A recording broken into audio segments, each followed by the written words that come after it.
Martyrs Adrian and Natalia and 23 Companions of Nicomedia. Commemorated on August 26th, the martyrs Adrian and Natalia were married in their youth for 1 year prior to their martyrdom and lived in Nicomedia during the time of the Emperor Maximian. The emperor promised a reward to whomever would inform on Christians to bring them to trial.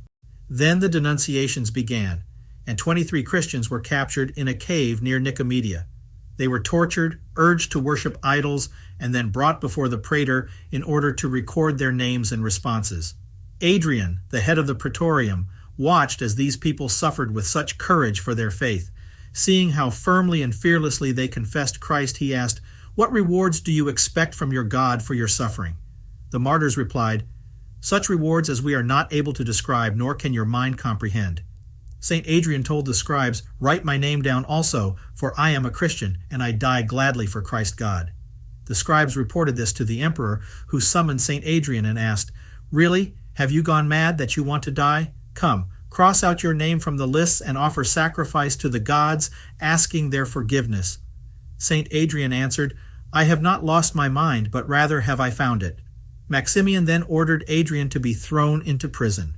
His wife, St. Natalia, knowing that her husband was to suffer for Christ, rejoiced, since she herself was secretly a Christian. She hastened to the prison and encouraged her husband, saying, "You are blessed, my lord, because you have believed in Christ. You have obtained a great treasure. Do not regret anything earthly, neither beauty nor youth." Adrian was then 28 years of age, "nor riches. Everything worldly is dust and ashes. Only faith and good deeds are pleasing to God." On the pledge of the other martyrs, they released St. Adrian from prison to tell his wife about the day of his execution.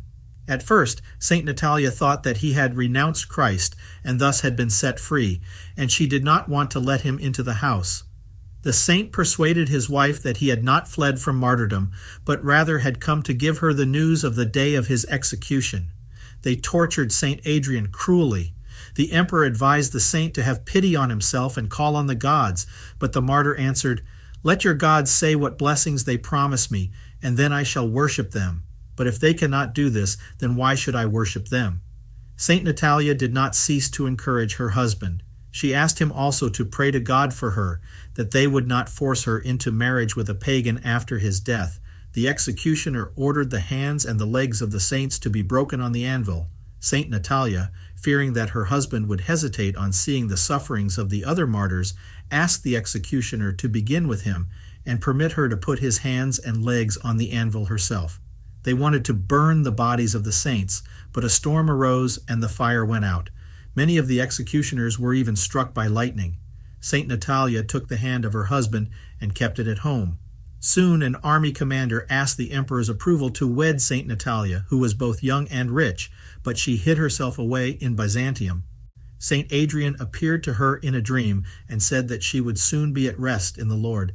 The martyr, worn out by her former sufferings, in fact soon fell asleep in the Lord. Saints Adrian and Natalia are the patrons of married couples, as are Saints Timothy and Maura. May 3rd. The Kikos Monastery on Cyprus has a portion of St. Natalia's relics.